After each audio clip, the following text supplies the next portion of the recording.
It's 2 a.m. You've just driven the best race of your season. You cross the line in second place. You're relieved. You're proud. 30 seconds later, a man in a headset tells you it never happened.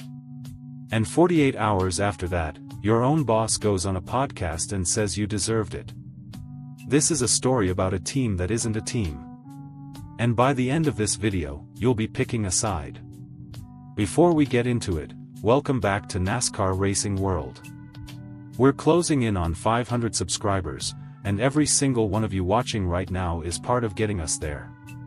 If you haven't already, hit subscribe, drop a like, and leave a comment below. Your support is what keeps this channel bringing you breakdowns like this one.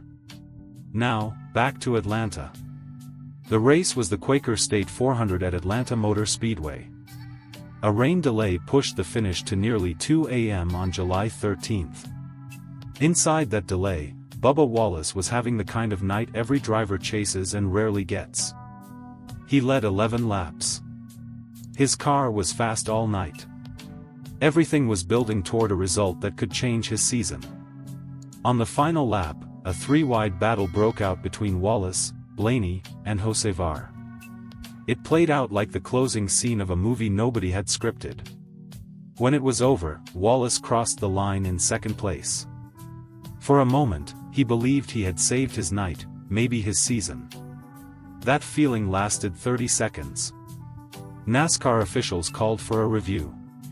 The rule in question was 8.7.2a. When the review ended, Wallace was dropped from P2 to P29. The penalty wasn't a technicality buried in a rulebook, it hit every number that matters in a championship fight. He lost 27 championship points. Every one of the 27 drivers behind him gained a point. He lost 5 playoff bonus points. He fell from 12th to 13th in the standings, all in the time it takes to read a decision. Wallace didn't stay quiet about it. He said it plainly, "I did not advance my position." Here's the detail that keeps this argument alive. Telemetry showed Wallace was on the brakes, appearing to give the position back, while Ty Gibbs' bumper kept pushing him forward anyway. It's the kind of detail that doesn't resolve anything, it just makes both sides sound reasonable. There was a 31-minute meeting inside the Toyota hauler after the race. It changed nothing. Yellow line calls aren't appealable, no matter how long the conversation runs. But the penalty wasn't even the first disaster of Wallace's night. Rewind to stage 2. Wallace blocked late in a battle for position. Ty Gibbs had nowhere to go, made contact, and sent Wallace spinning into the grass. Here's the irony nobody can ignore.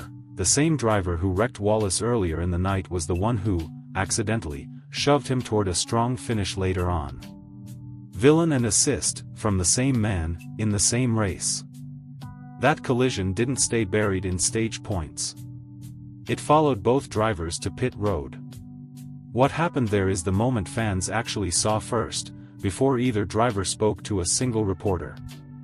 NASCAR insider Matt Weaver posted video of the confrontation. His caption was simple. A Bubba Wallace, Ty Gibbs disagreement. That's how most fans learned two teammates weren't behaving like teammates. Wallace didn't hold back when he finally spoke. He said, "That's Toyota teammates. We don't race very well together." Gibbs gave his version too, just as short, "It seems like it didn't work out for him." 2 sentences. 2 very different tones. And a reminder of something that matters in NASCAR: manufacturer teammates are expected to draft together and protect each other's track position. What happened on pit road was the first visible crack in that expectation. If you're new here, this is exactly the kind of story we dig into, the moments where the sport's unwritten rules get tested in public. If you're enjoying this breakdown, the comments section is where the real debate happens, so don't scroll past it. Now here's where this story stops being about 2 drivers and becomes about one impossible position. Denny Hamlin is co-owner of 2311 Racing, the team Bubba Wallace drives for. He's also a driver at Joe Gibbs Racing, which makes him Ty Gibbs' actual teammate. And on top of both of those roles, he's currently the points leader in the championship. So whose side does he take? His paycheck, or his sport? Hamlin didn't dodge the question. He said, "I don't think that's a reasonable ask of anyone." That single sentence is doing a lot of work. It's Hamlin, an owner, refusing to simply defend his own driver because he owns the team. But he didn't stop there, and this is what keeps the story from being a clean villain narrative. Hamlin also called out Tyler Reddick, his other driver, for the same kind of aggressive racing, which heads off the easy argument that he's just protecting Gibbs out of bias. If anything, it makes the situation messier, not simpler. Then he complicated it even further. Hamlin actually defended Wallace's final lap move itself, calling it the only real shot he had at the win. But in the same breath, he sided with NASCAR's ruling that the penalty was correct. He split the decision right down the middle, a verdict that satisfies nobody completely, and keeps the argument alive instead of closing it. Here's why all of this actually matters beyond one bad night. Wallace sits 13th in the championship standings, only 55 points above the playoff cut line, down from 83 points just a few races ago. He's finished outside the top 20 in 6 of his last 9 races. Joey Logano sits just 8 points below that same cut line, close enough that every lost point matters. Wallace said it himself, and it's the kind of quote that tells you exactly how tight this margin feels from inside the car. They see that and are licking their chops. This also isn't the first time Wallace and Hamlin have clashed. There's history between them, which is part of why this moment landed the way it did. It wasn't the first friction point, just the most public one. So where does that leave things? Nowhere, really. Not yet. Here's the case for Hamlin. He chose honesty over fake loyalty, he protected his team's reputation, and he held both of his drivers to the same standard instead of playing favorites. Here's the case against him. He publicly sided against a driver on his own team, on the worst night of that driver's season, and he's the man who signs that driver's paycheck. Both of those things are true at the same time. That's exactly why this story isn't finished. North Wilkesboro Speedway hosts a points race this weekend for the first time since 1996. Same 3 drivers. Same garage. No time to cool off, and no room to avoid each other.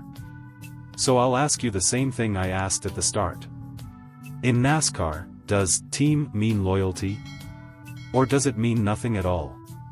Drop your answer in the comments below, Team Bubba, or Team Denny. And while you're down there, let us know what you think should happen at North Wilkesboro this weekend. If you found this breakdown worth your time, share it with another NASCAR fan who needs to see it, and hit that subscribe button so you don't miss what we cover next. We're almost at 500 subscribers, and getting there means more deep dives just like this one. If you enjoy real NASCAR breakdowns like this, you'll like what's coming next.